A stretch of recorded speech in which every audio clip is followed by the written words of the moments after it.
Muito bem, estamos de volta com o Gazeta, entrevista especial de cobertura das eleições e nesta terça-feira, dando sequência à rodada de entrevistas com os candidatos a governador. Recebemos aqui o segundo convidado nessa sequência de entrevistados, o candidato Márcio Bittar, do PSDB, da coligação Por um Acre Melhor. Essa ordem de sequência dos entrevistados foi definida previamente através de sorteio com a presença de representantes de todos os partidos e coligações. O candidato terá 3 blocos de 10 minutos, cronometrados, e, ao final, 1 minuto para fazer suas considerações finais. Boa noite, candidato.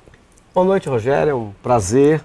Quero começar agradecendo as pessoas por onde passo aqui na capital e no interior do estado, e que apesar de todo esse desgaste da política e dos políticos, continua me recebendo, a mim e ao Gladson Cameli, meu colega de chapa, nosso candidato a senador da República, com muito afeto, com muito entusiasmo.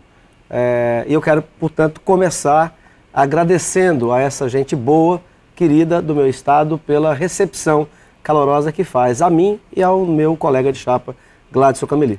Candidato, nós já estamos aí com mais de 2 meses de campanha entrando na reta final desse processo e, evidentemente, que há toda uma dinâmica. Eu quero saber como é que o senhor vê essas últimas pesquisas, se o senhor acha que elas vão influenciar no resultado, que leitura o senhor faz do atual momento? Olha, eu me guio no Acre pela empresa Delta, que é uma empresa acriana que vem acertando todas as pesquisas que faz nas últimas eleições. Os institutos de fora vivem errando e errando feio, basta lembrar, para não ir muito longe, o Ibope da vez passada, eleição municipal, na véspera da eleição, deu 13 pontos de vantagem para o governo, a Delta deu empate e no dia seguinte o que nós vimos é que a pesquisa da Delta, que é a acriana, é que estava correta. Existe uma pesquisa da Delta registrada, que deverá ser publicada ainda essa semana, e eu confio naquilo que esta empresa diz. Minhas pesquisas internas estão apontando um empate entre a intenção de voto do atual governador, o candidato Sebastião Viana, e a soma das intenções de votos em mim, no Bocalon e no Rocha, o que já aponta para um segundo turno. Eu tenho convicção de que vai ter segundo turno no estado, e eu tenho convicção de que estarei no segundo turno disputando essa eleição contra o atual governador. Já que o senhor falou em segundo turno, caso o senhor não esteja num segundo turno e esteja lá o candidato Tião Bocalon, o senhor apoiaria ele? Eu prefiro imaginar que eu estarei no segundo turno. Esse é um outro momento.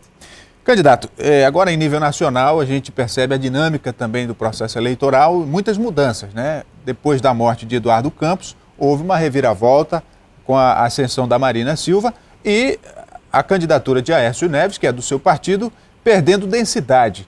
Como é que o senhor avalia esse quadro? Que reflexos isso tem na sua campanha?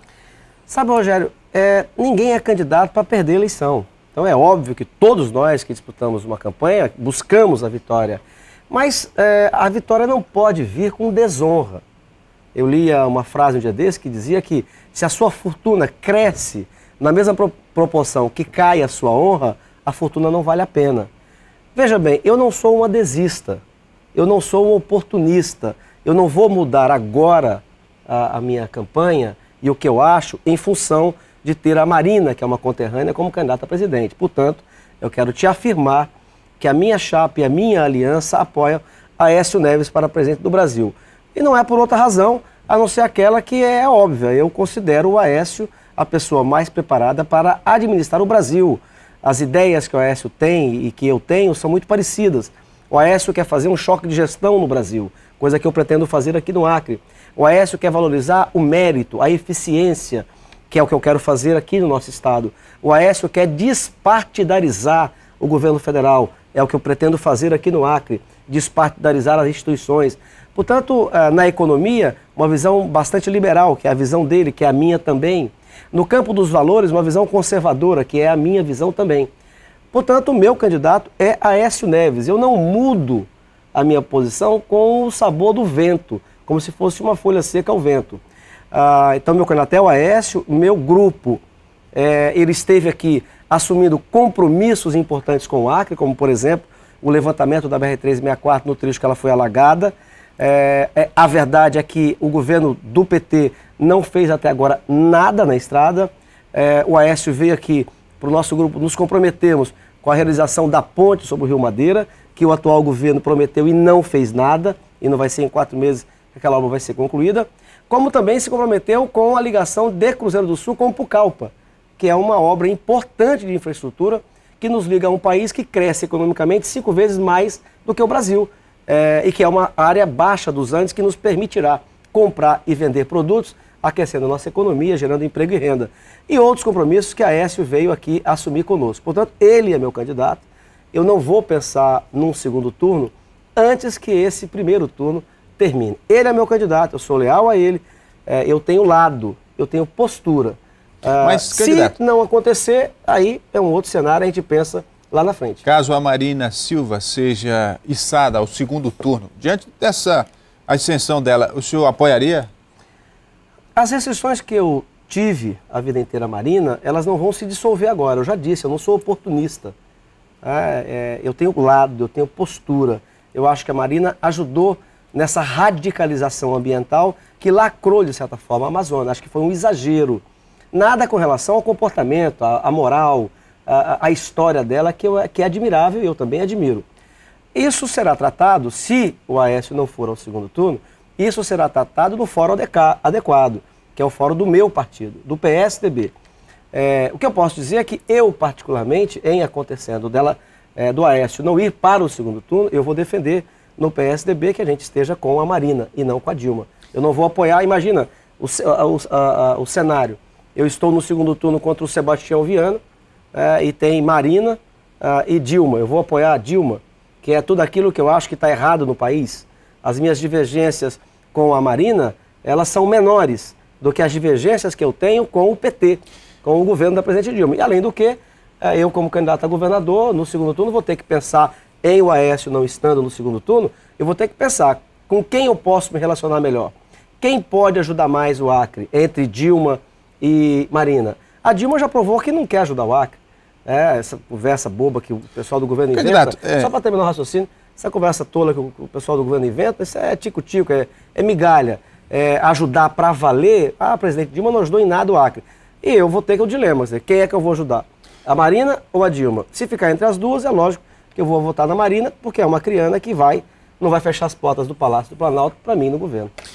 Ainda se faz uma leitura daqueles movimentos que aconteceram em junho do ano passado, a população brasileira, milhões de brasileiros, indo às ruas pedir mudanças. E essa leitura não chegou ainda a ser, digamos assim, né, a leitura integral daquilo que o brasileiro pediu nas ruas. Porque ainda pesquisas recentes mostram que esses brasileiros estão insatisfeitos com serviços como saúde, segurança pública. Como é que o senhor avalia o atual cenário político e a possibilidade dos candidatos captarem essa mensagem? Eu concordo com você, acho que de fato o mundo político é uma amargura que eu tenho no parlamento. Quando eu fui deputado estadual, agora como deputado federal, eu sempre acho que o parlamento é uma montanha que demora a produzir alguma coisa, é lenta e a gente tem culpa, né, de ter a crítica da sociedade. E o que eu posso dizer é que isso é verdade mesmo. A população mostrou que quer um país melhor, mais ágil, uma política mais aberta, mais decente, e pouca coisa foi feita. Eu posso dizer, em minha defesa, em defesa da atual mesa da Câmara Federal, que a gente pelo menos conseguiu acabar com o voto secreto, que era uma das reclamações da população votando, o parlamento votando de forma secreta. A proposta de emenda constitucional que acaba com a pensão de ex-governador é de minha autoria, que tramita no Congresso Nacional, que foi outro reclame da população. Agora, era e é preciso fazer muito mais. O Brasil não pode conviver com 32 partidos políticos. É uma esculhambação completa. Não há ideologia nem programa de governo para 32 partidos. Então é mais do que necessário fazer mudanças mais profundas e mais radicais.